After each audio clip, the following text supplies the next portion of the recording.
Yeah.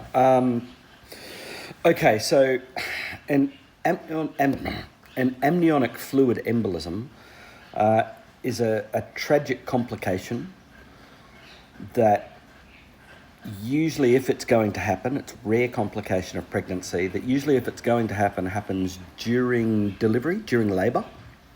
Uh, and it's where, as the placenta is coming away from the uterus, uh, or if there are microscopic tears between the placenta and the uterine lining, it's possible that some amniotic fluid and some vernix and other sort of products from the fetus, which remember are not mum, the fetus and all of the stuff inside that amniotic sac, that's all fetal product.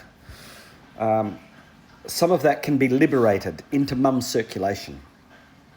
And just like any foreign object that gets liberated into your circulation, your immune system's going to have a field day with that, and it's going to mount an attack, an anaphylactoid response to it that can result in shock and shortness of breath and PE type symptoms, but a real anaphylactoid reaction.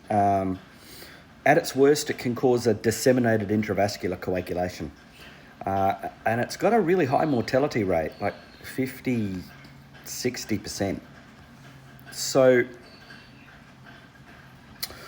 it's a bit not controversial, but it's a bit topical at the moment because recently the internet world lost a really popular nurse influencer who died during childbirth with an amniotic fluid embolism.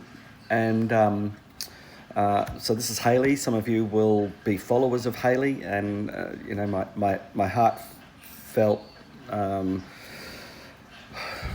I'm just so sorry to her and her family as a result of this awful tragedy. But amniotic fluid embolism is unfortunately one of those things that strikes without warning.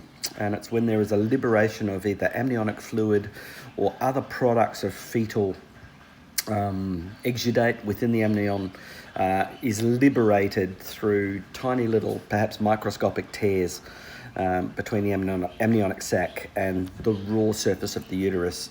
Usually happens during labour, if it's going to happen. But it's a big anaphylactic-like reaction.